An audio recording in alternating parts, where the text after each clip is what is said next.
Hello বন্ধুরা, আশা করছি তোমরা সকলে ভালো আছো, সুস্থ আছো। আজকের ক্লাসে আমরা বর্ণপরিচয় বইয়ের ৯ নম্বর পেজে যে পাঠটি আছে সেটা পড়ব। দেখো কি আছে, দ্বিতীয় পাঠ ১ নম্বরে কি আছে দেখো, কি বলছে, শ্রম না করিলে লেখাপড়া হয় না। শ্রম শ্রম মানে কি? শ্রম মানে হলো কাজ বা কষ্ট, ঠিক আছে? কষ্ট না করলে লেখাপড়া হয় না। কষ্ট বা কাজ, কোনো একটা উদ্দেশ্য নিয়ে সেই উদ্দেশ্যটাকে সফল করার জন্যে আমাদের শরীরে যে শক্তি আছে সেই শক্তিটাকে কাজে লাগানোর নামই হলো শ্রম। যেমন আমরা আমাদের উদ্দেশ্য কি না, পড়াশোনা করে বড় হয়ে চাকরি বাকরি করার। তো তার জন্যে আমাদেরকে কি করতে হবে, আমাদের শরীরে যে শক্তি আছে সেটাকে কাজে লাগাতে হবে, শ্রম করতে হবে। শ্রমকে আরও ভালো কথায় কি বলা হয়, পরিশ্রম আমরা বলে থাকি। সেটাই বলছে যে শ্রম যদি না করো, কষ্ট যদি না করো, শরীরের যে শক্তি সেটাকে যদি তুমি কাজে না লাগাও, তাহলে কিন্তু লেখাপড়া হয় না। যে বালক শ্রম করে সেই লেখাপড়া শিখতে পারে। কি বলছে, যে বালক শ্রম করে মানে কাজ করে, কষ্ট করে, সেই কিন্তু লেখাপড়া শিখতে পারে। তাই তো আমরা লেখাপড়া শেখার জন্য কি করি, সকালে উঠি, পড়তে বসি, তারপর আবার স্কুলে আসি, আবার স্কুল থেকে গিয়ে কেউ টিউশন পড়তে যাই বা বাড়িতে পড়তে বসি, করি তো। বাড়িতে শুয়ে শুয়ে পড়াশোনা করলে সেটা কিন্তু হবে না, তাহলে কিন্তু আমরা লেখাপড়া শিখতে পারবো না। তার জন্য আমাদের শরীরের যে শক্তি সেটাকে কাজে লাগতে হবে। যে বালক শ্রম করে সেই লেখাপড়া শিখতে পারে। শ্রম করো, তুমিও লেখাপড়া শিখিতে পারিবে। যে তুমিও যদি শ্রম করো, কাজ করো, কষ্ট করো, তাহলে তুমিও কি করবে, লেখাপড়া শিখতে পারবে।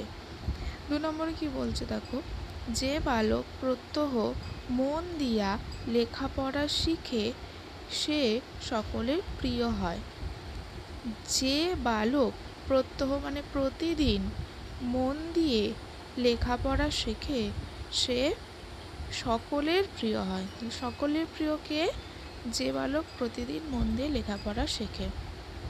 যদি তুমি প্রতিদিন মন দিয়া লেখাপড়া শিখো, সকলে তোমায় ভালোবাসবে। তারপর কি বলছে, যদি তুমি প্রত্যেক দিন মন দিয়ে লেখাপড়া শেখো তাহলে সকলে তোমাকে ভালোবাসবে। ৩ নম্বর কি বলছে, যখন পড়িতে বসিবে মানে যখন পড়তে বসবে তখন কি অন্যদিকে মন দেবে না।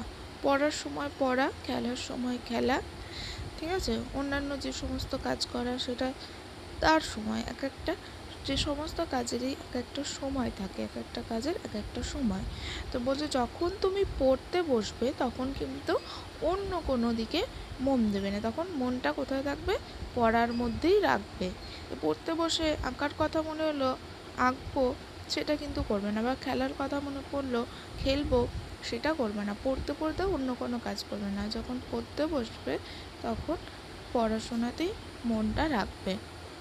অন্যদিকে মন দিলে কি বলছে দেখো, অন্যদিকে মন দিলে কি হয়, অন্যদিকে মন দিলে শীঘ্র অভ্যাস করিতে পারিবে না। যখনই তুমি অন্যদিকে মন দেবে তখন কিন্তু তোমার শীঘ্র মানে হলো তাড়াতাড়ি, শীঘ্র তুমি পড়াটা অভ্যাস করতে পারবে না। তোমার সেই পড়াটা তৈরি করতে অনেক দেরি হবে, তাড়াতাড়ি করতে পারবে না। অধিক দিন মনে থাকিবে না। আর কি, অধিক দিন মানে বেশি সময় ধরে তোমার পড়াটা মনেও থাকবে না। আবার বলছে পড়া বলিবার সময় ভালো বলিতেও পারবে না। পড়াও যখন তুমি দিদিমণিকে ক্লাসে যে ম্যাডাম তাকে এসে যখন পড়া বলবে, বা বাড়িতে মাকে হয়তো পড়া ধরতে দিলে যখন পড়া বলবে, তখনও তুমি সেটা পড়াটা ভালো করে বলতে পারবে না। তার মানে যখন পড়তে বসবে তখন তুমি কিন্তু মনটা সব সময় পড়ার মধ্যেই রাখবে, তাহলে তোমার তাড়াতাড়ি পড়াটা অভ্যাস হয়ে যাবে। হ্যাঁ, তার বেশি দিন ধরে তোমার পড়াটা মনে থাকবে, আর যখন তুমি পড়াটা বলতে যাবে তখনও কিন্তু খুব সুন্দরভাবে গুছিয়ে ভালো করে পড়াটা বলতেও পারবে। তারপর কি বলছে দেখো, 4 নম্বর বলছে, কখনো কাহারও সহিত কলহ করিও না। কলহ মানে কি? কলহ মানে হচ্ছে ঝগড়া।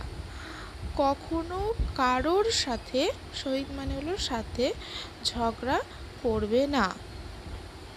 ঠিক আছে? কলহ করা বড় দোষ। ঝগড়া করা কিন্তু বড় দোষের। যে সতত সকলের সহিত কলহ করে, তাহার সহিত কাহারও প্রণয় থাকে না। যে সবসময় সকলের সাথে ঝগড়া করে, তার সাথে কিন্তু কারো প্রণয় থাকে না, বন্ধু থাকে না, তার সাথে কারো ভালোবাসা থাকে না, কেউ তাকে ভালোবাসে না। ঠিক আছে? বন্ধু করে না, সকলেই তাহার শত্রু হয়। সকলেই তার কি হয় না, শত্রু বলে তাকে। তাহলে কি জানলাম? যে ঝগড়া কারোর সাথে করা যাবে না, ঝগড়া মারামারি এগুলো কখনো কারোর সাথে করা যাবে না। সেটা কিন্তু খুব বড় একটা দোষ। ঝগড়া করা, মারামারি করা এগুলো বড় দোষ। সব সময় সবার সাথে যে ঝগড়া মারামারি এসব করে থাকে, তার সাথে কিন্তু কারো বন্ধু থাকে না, কেউ তাকে ভালোবাসে না, সবাই তার কি হয়, সবাই তার শত্রু হয়।